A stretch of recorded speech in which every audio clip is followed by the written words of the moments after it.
Hi, I'm Mike Smith from FilmBook.com, and this is my audio podcast review of Marvel's Agents of S.H.I.E.L.D. Season 2, Episode 2, Heavy is the Head, written by Paul Zbyszewski and directed by Jesse Bochco.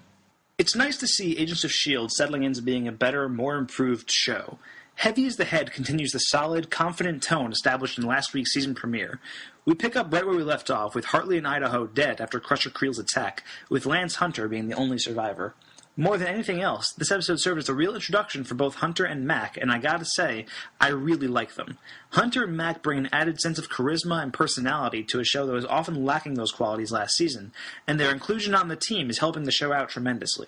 Hunter is emerging as someone we're not sure if we can trust. He sells out Coulson to Talbot early on, then, in a twist, tells Coulson about it to warn him, and then, double twist, he knocks out May, Skye, and Triplet while they're on their mission to take out Creel, and then, triple twist, Coulson keeps him on anyway. Hunter is a mercenary, and it likely won't always be clear whose side he's on. Think Jane from Firefly, but with a British accent. But the most compelling stuff this episode came in the form of Fitz. While I found his story slightly irritating last week, now that we know Simmons is a hallucination, it paints his scenes in a whole new light. The bonding he does with Mac both helps us get a little more familiar with Mac and gives Fitz what he really needs right now, someone to support him. I also like that there are some bitter feelings from the rest of the crew that Simmons left. Skye saying she abandoned all of us shows that things won't be solved so easily when Simmons inevitably returns. The big developments in this episode came in the form of Raina, who returns tonight in grand fashion, having a great confrontation with Creel and a very entertaining scene with Coulson, before the big reveal at the end featuring her, Skye's father, played by Kyle MacLachlan, and the obelisk. For some reason, Raina can touch the obelisk and not die, which is intriguing, and the reveal of Skye's father was a great tease for what's sure to be a big part of the upcoming season. But you know what I liked most about Heavy is the Head? It was the small character stuff.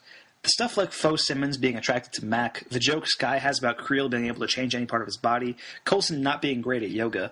Joss Whedon's shows have always excelled at using humor to help establish their characters, and while Agents of S.H.I.E.L.D. has had funny moments in the past, it feels like it's really starting to embrace its Whedon-esque roots. And I'd like to make a special mention of one scene in particular. Last week, I mentioned that Agents of S.H.I.E.L.D. doesn't really have a distinctive visual style, probably a byproduct of being an ABC procedural and trying to fit into an established movie universe. But the one scene where Hunter takes a shot at Creel, and the camera follows the bullet in slow-mo, only for it to deflect off of Creel's head as it changes to metal, was very cool. That's more in line with what I'd like to see, and I hope the show does some more fun stuff like that in the future.